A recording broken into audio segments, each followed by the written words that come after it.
नमस्कार विद्यार्थी मित्रांनो, मॅथ्स कॉन्सेप्ट या यूट्यूब चॅनलवरती आपल्या सर्वांचं मनपूर्वक स्वागत आहे। तर मित्रांनो, आजच्या व्हिडिओमध्ये आपण पाहणार आहोत गणित भाग 2 इयत्ता 10वी मधील तिसरं प्रकरण वर्तुळ। याच्यामध्ये जे काही महत्त्वाचे गुणधर्म आणि प्रमेय आहेत हे आपण आज थोडेसे डिटेलमध्ये आजच्या व्हिडिओमध्ये त्यांची चर्चा करणार आहोत। तर पहिलाच या ठिकाणी प्रमेय जो आहे स्पर्शिका छेदिका कोनाचे प्रमेय।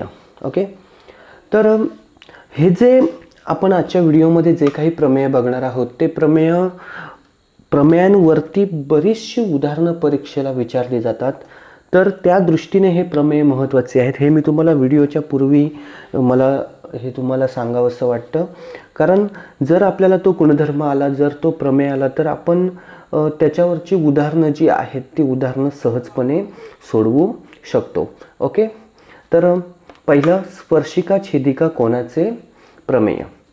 शिरोबिंदू वर्तुळावर असलेल्या विधान आहे हे, शिरोबिंदू वर्तुळावर असलेल्या कोनाची एक भुजा वर्तुळाची स्पर्शिका असेल। मी आता आकृती आहेच आपल्या समोर, मी आकृतीवरतीच तुम्हाला दाखवत बोलतोय।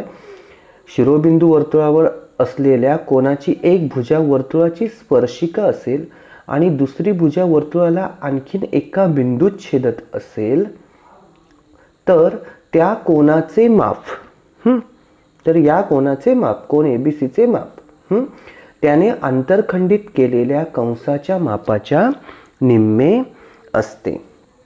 ओके, आता आपण थोडं साध्याबद्दल बोलूया। तर त्या कोनाचे माप त्याने आंतरखंडित केलेल्या कंसाच्या मापाच्या निम्मे असते, बरोबर आहे। मग कसं होणार, आपण कोन एबीसी असं मांडणार ना, कोन एबीसीचं माप 1/2 माप कंस ADB, बरोबर। आंतरलिखित आणि आंतरखंडित हा जो प्रमेय आपण यापूर्वी बघितला तो असा सेम आहे, फक्त ही जी स्पर्शिका आहे ही स्पर्शिका त्याच्यामध्ये नाही। ते जे कोन आंतरलिखित आणि आंतरखंडित होतात ते कसेही होतात, हे अशा पद्धतीने होतात, समजलं का। AXC हा कंस आणि ABC हा कोन, म्हणजे कोन ABC हा आंतरलिखित झाला आहे आणि तो AXC ला काय करतो, आंतरखंडित करतो। हे आपण मागच्या व्हिडिओमध्ये बघितलेलं आहे, ठीक आहे। म्हणजे इथे फक्त तुम्ही जर असं म्हणालात की आंतरलिखित आंतरखंडित कोनाचे प्रमेय या आकृतीसाठी, तर ते चुकलं, हे लक्षात घ्या। इथे तुमची ही स्पर्शिका, कारण जी वर्तुळाला काय करते आहे, एकाच बिंदूमध्ये स्पर्श करते आहे आणि ही त्याची छेदिका। म्हणजे इथे जर या टाईपमध्ये जर उदाहरण आलं किंवा या टाईपमध्ये जर तुम्हाला आकृती परीक्षेला विचारली गेली तर तुम्हाला कारण देताना हेच कारण दिलं पाहिजे, स्पर्शिका छेदिका कोनाचे प्रमेय। ओके, ठीक आहे। तर मित्रांनो, याच्यावरचा जो प्रमेय आहे, आता पक्ष तर आपण जे विधान आहे तेच पक्ष, O केंद्र असलेल्या वर्तुळात कोनाची एक भुजा वगैरे स्पर्शिका तुम्ही मांडलात, BC ही B बिंदूमध्ये स्पर्श करते वगैरे वगैरे, हे पक्ष झाला। आता तुम्ही बऱ्यापैकी तुम्हाला सवय झाली आहे पक्षाची, त्याच्यामुळे तुम्ही तुमचं पक्ष जे आहे तुमच्या शब्दामध्ये तुम्ही मांडू शकता। त्याचबरोबर हे साध्य आपण आता ह्याच्यावरून मांडलंय, दिलेल्या साध्याच्या विधानावरून। आता महत्त्वाचं राहिलं सिद्धता।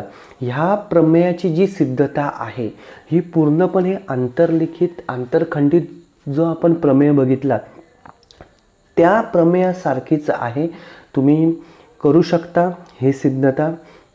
आणि जर नाही जमली तर पुस्तकाचा आधार घ्या किंवा मला तुम्ही कमेंट बॉक्समध्ये मेसेज करू शकता, परंतु नक्की प्रयत्न करा, तुम्हाला जमू शकते, अतिशय सोपी आहे। त्यामुळे मी याची सिद्धता काही तुम्हाला मी आजच्या व्हिडिओमध्ये दाखवणार नाही, परंतु हा जो गुणधर्म आहे हा परीक्षेला मात्र बऱ्याच वेळा विचारलेली आहेत या गुणधर्मावरती आधारित उदाहरणं। त्यामुळे हा गुणधर्म आपल्यासाठी अतिशय महत्त्वाचा आहे. फक्त याच्यात एकच काळजी घ्यायची आहे, स्पर्शिका छेदिका आणि आंतरलिखित आंतरखंडित ह्या दोन गोष्टी तुम्ही व्यवस्थित सांभाळात तर याच्यावरची उदाहरणं आहेत ती आपली नक्कीच चुकणार नाहीत. ओके, तर आजचा हा तुम्ही स्वाध्याय म्हणून लिहू शकता की स्पर्शिका छेदिका कोणाची जी प्रमेय जो आहे त्या प्रमेयावरची जी सिद्धता आहे ती तुम्ही मांडू शकता. अतिशय सोपी आहे, मगाशी जसं मी म्हटलं त्या पद्धतीत. ठीक आहे, आता पुढचा प्रमेय आणि किंवा गुणधर्म जो आहे जीवांच्या आंतरछेदनाचे प्रमेय. आता जीवांच्या आंतरछेदनाचे प्रमेय विधान आपण बघूया. एकाच वर्तुळाच्या दोन जीवा जेव्हा वर्तुळाच्या अंतर्भागात छेदतात, वर्तुळाच्या आत छेदतायत, तेव्हा एका जीवेच्या झालेल्या दोन भागांच्या लांबीचा गुणाकार हा दुसऱ्या जीवेच्या दोन भागांच्या लांबीच्या गुणाकारा एवढा असतो. आता इथे तुम्ही पक्ष तर आपण लिहू शकतो.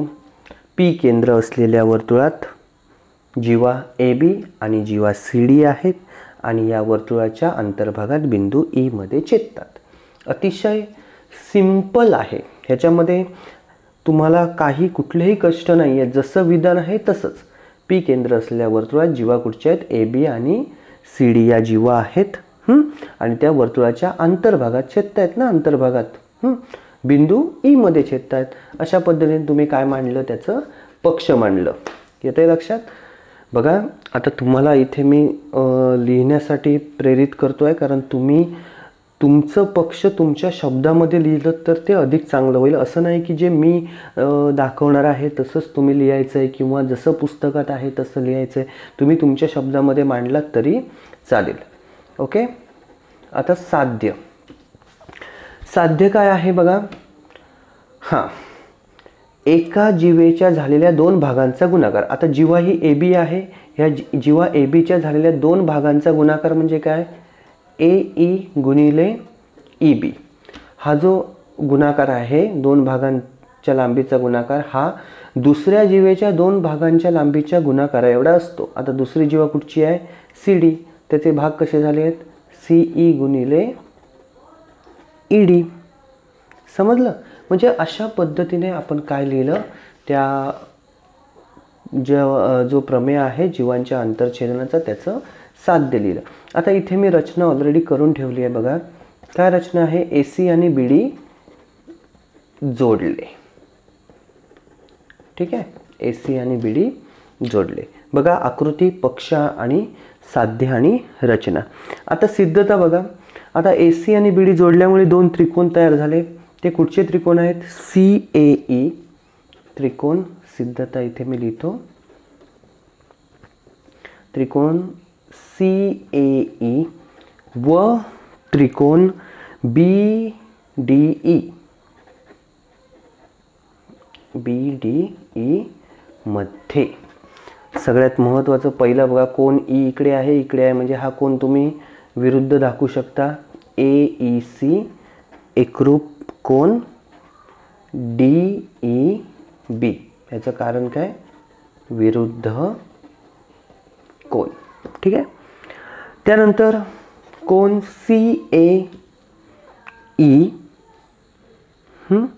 कोण सी ए ई एकरूप कोण बी डी ई. कोण बी डी ई. बघा कोण काय आहे, सी ए ई आहे बरोबर, म्हणजे सी ए ई हा कोण आणि दुसरा बी डी ई हा कोण आहे बरोबर.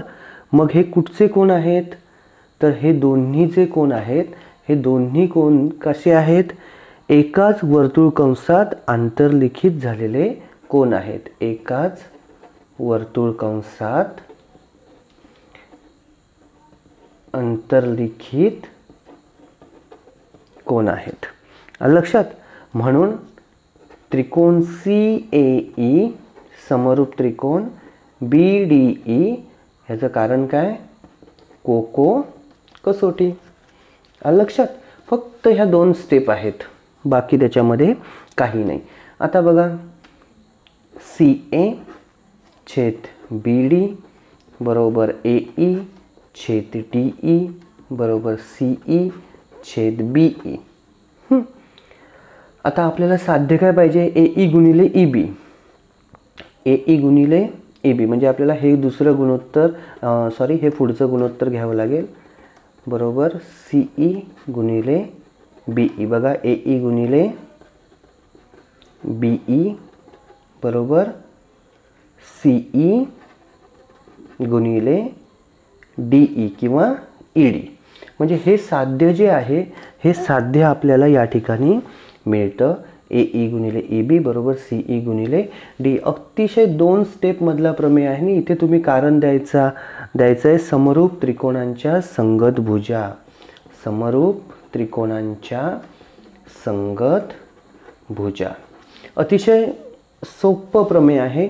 याच्यावरती परीक्षेला उदाहरण मात्र नक्की विचारलं जातं, त्यामुळे त्याच्यासाठी हा प्रमेय महत्त्वाचा आहे. त्याचबरोबर साध्य आलं तर तुम्ही सिद्ध करून ते दाखवू शकता अशा पद्धतीने. ठीक आहे, ओके, समजलं असेल. तुम्ही परत हा प्रमेय लिहा, प्रॅक्टिस करा, म्हणजे तुमच्या लक्षात येईल. ओके, त्यानंतर पुढचा प्रमेय बघायचा आहे आपल्याला,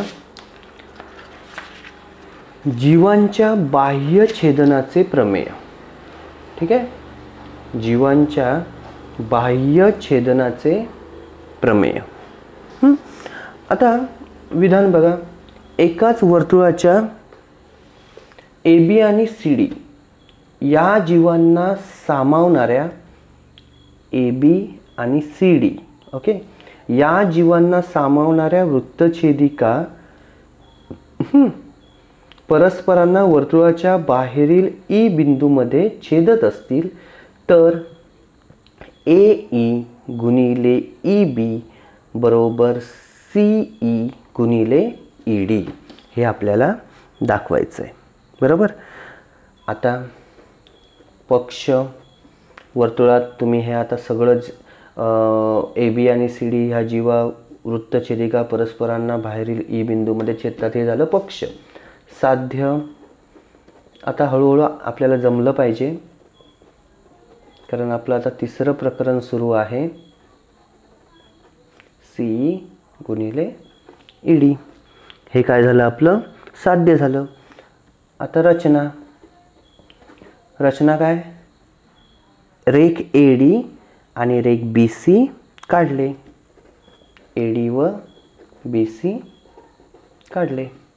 ठीक आहे, अशा पद्धतीने काय केली आपण, ही रचना केली. आता सिद्धता, अतिशय सोपी सिद्धता आहे. आता रचनेमुळे 2 त्रिकोण निर्माण झालेत. बघा इथे मी लिहितो सिद्धता.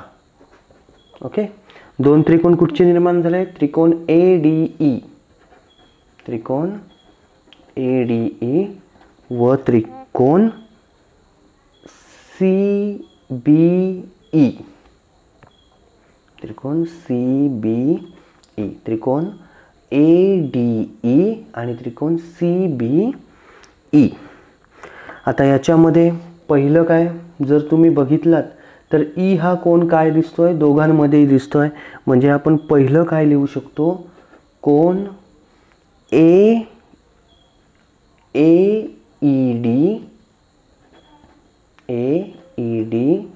एकरूप कोण CEB.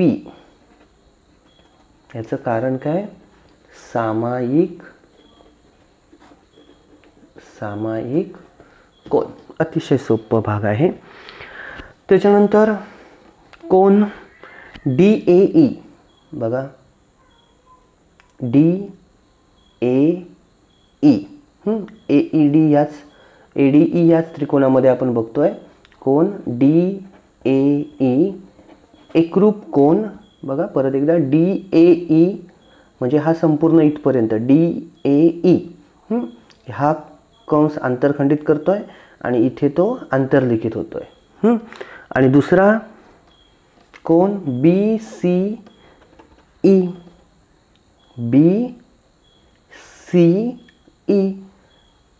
हाच कंस. बरोबर. म्हणजे इथे काय म्हणणार आपण, एकाच कंसातील अंतर्लिखित कोण. लक्षात. एकाच कंसातील अंतर्लिखित कोन. मी शॉर्टकटमध्ये लिहितो आहे, तुम्ही नीट मात्र लिहा. ओके. आता त्रिकोण ADE समरूप त्रिकोण CBE याचं कारण काय? कोको कसोटी. मग आता मांडा. समरूप त्रिकोणांच्या संगत बाजू AD छेद CB DE छेद BE बरोबर AE छेद CE. बघा, AD ची संगत बाजू CB, DE ची संगत बाजू BE, AE ची संगत बाजू CE. आता AE गुणिले EB पाहिजे आपल्याला. AE गुणिले EB ही गुणोत्तर घ्यायची. DE छेद BE बरोबर AE छेद CE.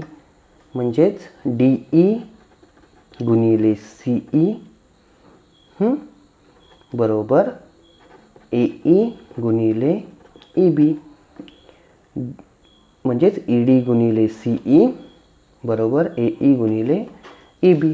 अशा पद्धतीने काय होतं, हे प्रमेय जे आहे ते दाखवते. तर अगदी 2 स्टेपचा प्रमेय आहे, बाकी काही नाही याच्यात. मगाशी जो प्रमेय बघितला तो सुद्धा तसाच होता, आत्तासुद्धा बघतो आहोत तो सुद्धा अगदी तसाच आहे. आणि याच्या पुढचा सुद्धा स्पर्शिका छेदिका रेषाखंडाचा जो प्रमेय आहे तो सुद्धा अगदी तसाच आहे. त्याच्यामुळे ह्या 3 पार्टवरती एकतरी उदाहरण आपल्या बोर्डाच्या पेपरमध्ये असतंच असतं. त्याच्यामुळे हे गुणधर्म नीट अभ्यासणं, हे प्रमेय नीट अभ्यासणं आवश्यक आहे. ठीक आहे.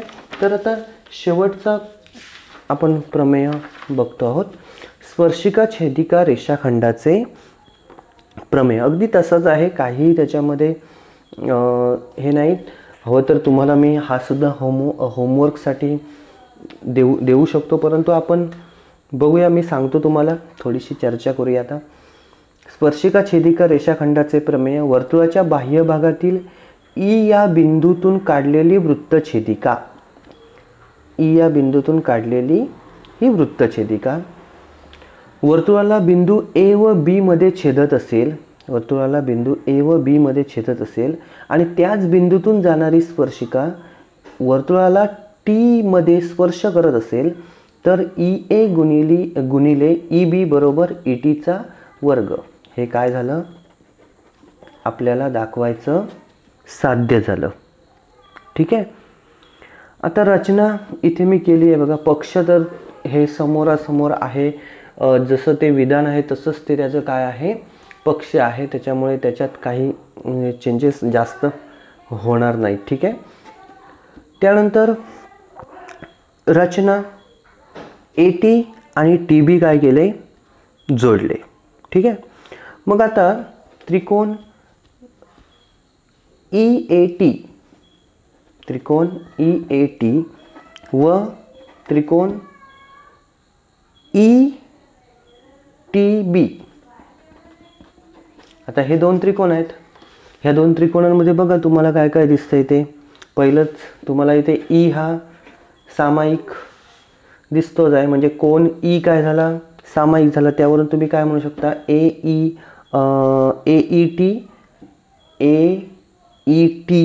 आणि TEB काय आलं, सामायिक कोण.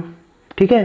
त्याचबरोबर तुम्ही काय दाखवू शकता, स्पर्शिका छेदिका प्रमेय सुद्धा दाखवू शकता. स्पर्शिका छेदिका प्रमेयावरून कुठचे 2 कोण एकरूप येतील बघा, EAT बरोबर. आणि त्याचबरोबर दुसरा कुठचा येईल, ETB. लक्षात आलं. म्हणजे हे 2 कोण जो आपण स्पर्शिका छेदिका प्रमेय बघितला आहे त्याच्यावरून दाखवू शकतो. म्हणजेच कसे आहेत बघा, परत एकदा मी दाखवतो. ETA म्हणजे हा कोण, फक्त एवढाच, हा एवढाच कोण.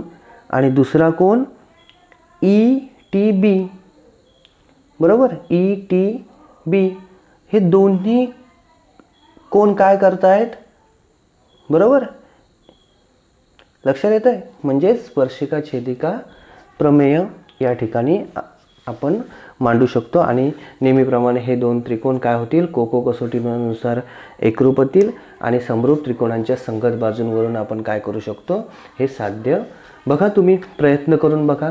जर तरीसुद्धा काही शंका वाटली तर नक्की कमेंट बॉक्समध्ये त्याचा उल्लेख करा. तर हे जे आजच्या व्हिडिओमध्ये आपण प्रमेय बघितलेत, गुणधर्म बघितलेत, हे अतिशय महत्त्वाचे आहेत. त्यामुळे हे आपण केलेच पाहिजेत. वर्तुळावरील जी उदाहरणं आहेत ती उदाहरणं सोडविण्यासाठी, किंबहुना जर आपण बघितलं तर तुमचा जो अभ्यास आहे तो अभ्यास शेवटचा 3.5 जो आहे तो या भागावरती मोस्टली आधारित आहे. त्याच्यामुळे तुम्ही अगदी लक्षपूर्वक हे सगळे प्रमेय करा, ते अभ्यासा आणि जास्तीत जास्त उदाहरणं सोडविण्याचा प्रयत्न करा. तर आजच्या व्हिडिओबद्दल काही शंका असतील तर नक्कीच तुम्ही खालच्या कमेंट बॉक्समध्ये तुम्ही त्याचा उल्लेख करा. मी परत तुम्हाला सांगतो आहे, आजचा व्हिडिओ आपल्याला आवडला तर लाईक करा, शेअर करा, सबस्क्राईब करा आणि बेल आयकॉनला क्लिक करायला मात्र विसरू नका. थँक्यू.